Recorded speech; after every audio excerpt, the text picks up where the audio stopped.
Bilang mga individual, tayo ay sumasailalim sa iba't ibang yugto ng pag-unlad sa buhay kung saan tayo ay nagkakaroon ng mas maraming responsibilidad. Sa bawat yugto na ito, tayo ay nagde-develop at lumalago. Mahalaga na alamin at unawain natin ang mga karanasang ito sa iba't ibang bahagi ng ating pag-unlad. Sa pamamagitan ng pagtanggap at pag-aaral sa mga karanasang ito, mas nagiging handa tayo sa mga hamon ng buhay at nagkakaroon ng mas malalim na pag-unawa sa ating sarili at sa iba. Samahan niyo kaming alamin at tuklasin ang bawat yugto at pag-unlad ng buhay.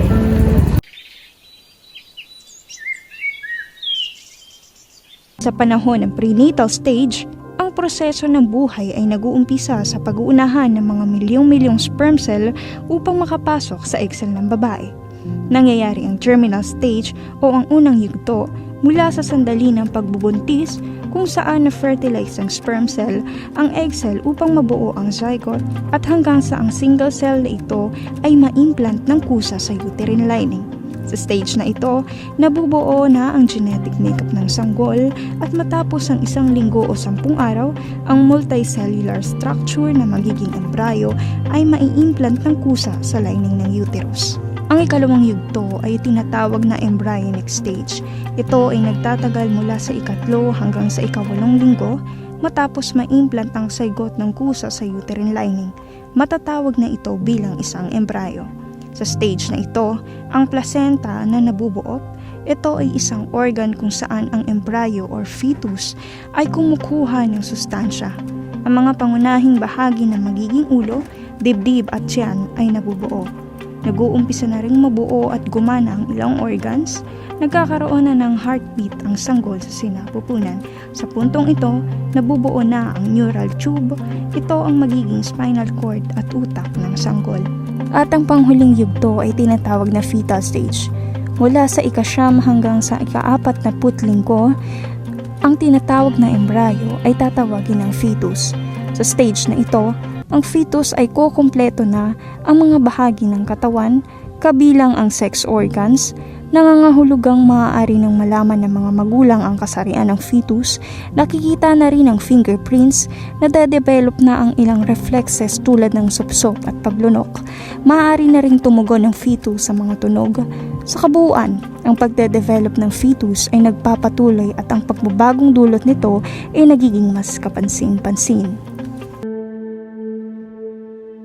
Ako po si Regina Villanueva at may dalawang anak.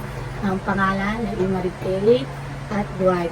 Si Mary Kate ay 6 na taong gulang. Si Dwight ay 4 months. So, maglaro. Lahat, ayan, mag-beads, mag-takbo dyan sa labas. Susuyo. Ito, gapang lang. Ito, marami naman si ate naglalaro, nag-i-school, yan, takbo sa labas, badminton, mga ganon, mga laro-laro. Oo, matagal, makulit. Pero ito, special performance pa lang. Minsan, sa loob ng bahay, siya lang mag-isa, pero pag sa labas, nakikipag-socialize naman siya. Marami naman silang naglalaro lagi. Marami po siyang friends. Marami. Stickman na po ba or nakapag-drawing na po siya ng maayos? Siyempre, nakapag-drawing na siya maayos. Sa pagkukulay po, Okay naman. Lahat. Kaya naman. paano niyo pa dinidisiplina yung anak niyo kapag pinagawang malito? Like, tawag, kakausapin, masinsinan. Pero kung bigyan mo ng direction lang, konti para matakot, may katakutan. Ano po yung mga rules na binibigay niyo po sa kanya? Okay. Makinig. Isang sabi lang, makinig. Yan. Kaso madalas sumurang buka na kasi dyan. Yan, nakikinig naman siya. Yan, pag may nagawa namang pabili ng gusto niya, Binibilan niyo naman po kapag ano sa pag may gusto siya, that kaya.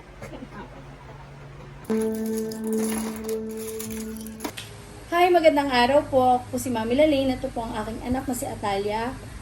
Siya po ngayon ay 4 na taong gulang na.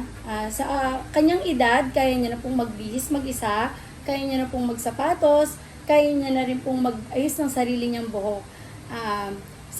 Sa pakikipaglaro naman po niya sa kanyang kapwa bata, kaya niya po makipaglaro ng maayos.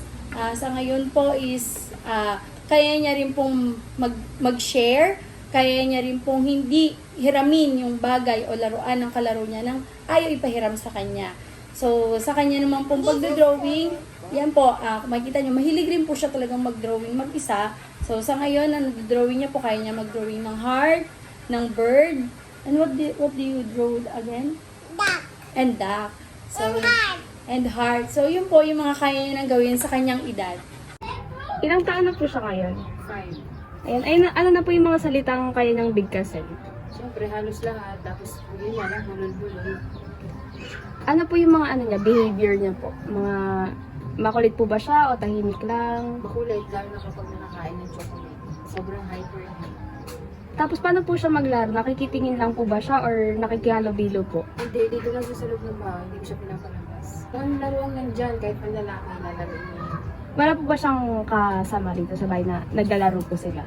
Wala, siya lang. Hindi, yung pinsan niya, pupunta rito. Tapos naglalaro po sila ng... Habulan, naglalaro ng Barbie, sa cellphone, nagtitiktok. Wala. Tapos sa friends naman po, ayun lang po yung mostly na kaibigan niya, yung pinsan niya lang po. Tsaka sa school. Nag-aaral na po siya.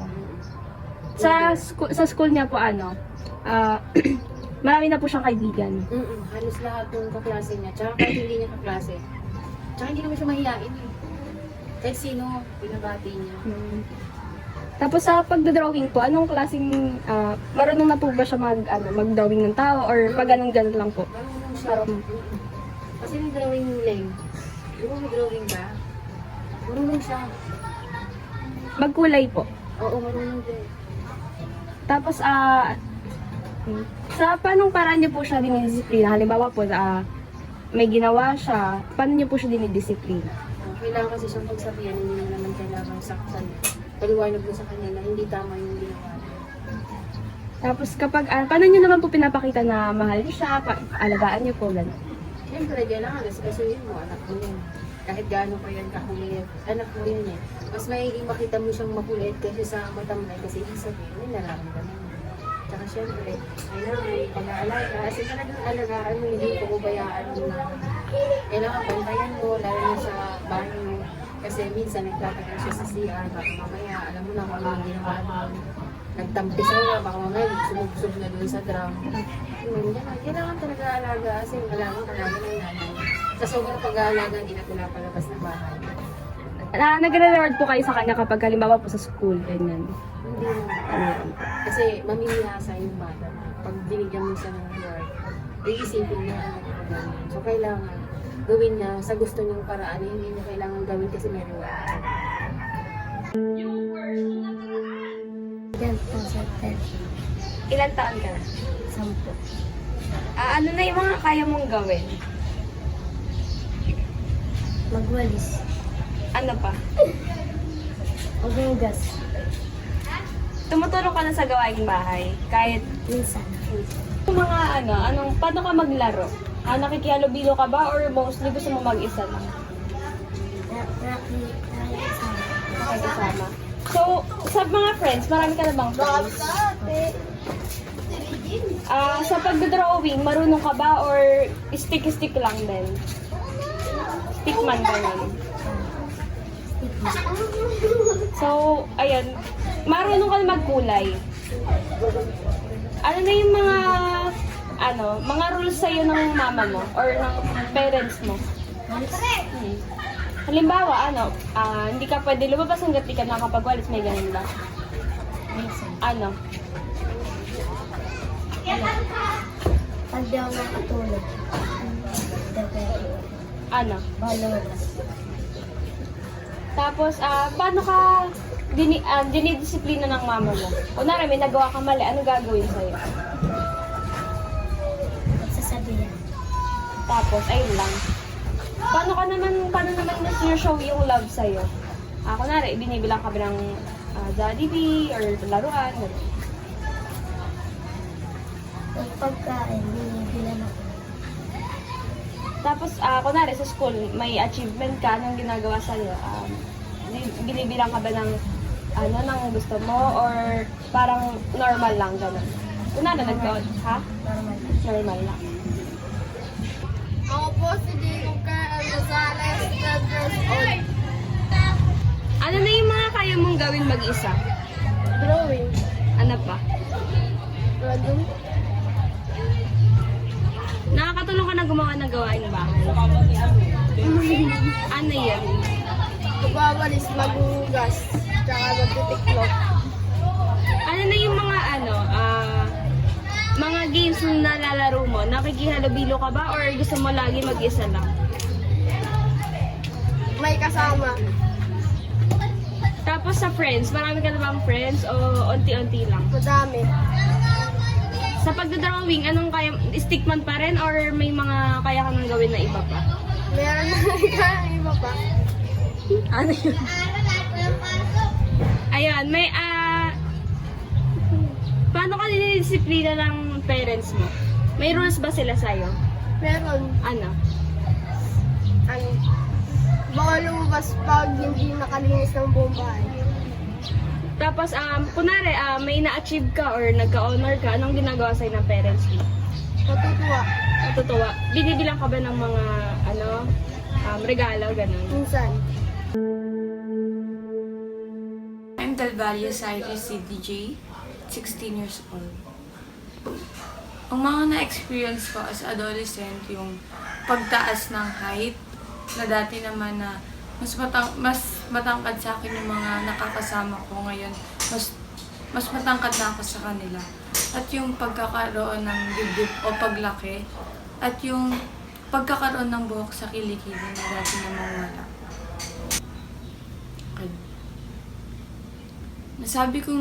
Nasabi kong naramdaman ko na pagiging dalaga ko nung nagkaroon ako ng menstruation sa edad na yon, at nagbago yung mga kilos ko, mas naging matured yung kilos, naging mahinhin, at hindi na nag-iisip ng mga laro-laro sa labas, gano'n. Ang mga expectations sa akin ng iba ay magaling ako sa ganitong bagay, kunyari ay magaling sa lahat ng gawaing bahay, at mabilis pumikap. Kunyari na lang yung sa mga lesson namin sa school, sa proyekto namin, research. Ang career na gusto ko ay maging isang FA or flight attendant. At ang decision ko na ito ay sarili ko lamang kagustuhan at walang nag-influence sa akin. Hello, ako si Cedric from BSB GPA 1C. I'm 19 years old. Nahanap mo na ba yung purpose mo sa buhay? As of now, I'm still learning pa rin yung college, and sana naman ma-discover ko pa yung sarili ko para alam mo yung future ko is mas gumanda. Parang pag nandun ako sa level na yun, dapat pagdating ko na alam ko na naman yung purpose ko. So ngayon, I'm still learning tsaka exploring things pa para mag-improve yung sarili ko. Sa career path na meron ka ngayon or course, pinili mo ba yun or sinabi lang ng kaibigan mo or family mo? Ever since kasi na bata ako, parang lumaki kasi ako na parang business-minded kasi yung mom ko at yung daddy ko parang nasa business field sila. So parang ever since na bata ako, parang pag may activity hanggang sa nag-high school, tapos ngayon yung senior, parang pag lagi mong sinasabi na gusto ko mag-take ng course na related sa business para pag natapos ako or pag lumaki na ako, parang ako yung mag-manage or parang mag-open pa ako ng panibagong business na parang mapatuloy ko yung natagawin ng parents. Kaya yung course na meron ko, based siya sa sarili ko. So, ginusto ko naman siya, and parang tama naman yung track na pinili ko since yung kinuha kong strand before is business related. So, I didn't know kung Sa edad na meron ka ngayon, ano pa gusto mo matutunan, mapuntahan or gawin? Sa edad ko ngayon na paka-19 ko lang, parang no 18 kasi parang ever since na nag-18 ako, parang pagka-18 ko parang sinampalagan naman ng realidad na yung hindi biro na parang maging legal age, parang pagdating mo ng 18, parang hindi na biro. So, ngayong 19 na ako, parang lahat ng na-experience ko nung 18 ako, parang siniserve ko yun as a lesson na parang ngayon kaka-19 ko lang, mas may improve ko pa yung sarili ko para mas malayo pa yung marating sa buhay.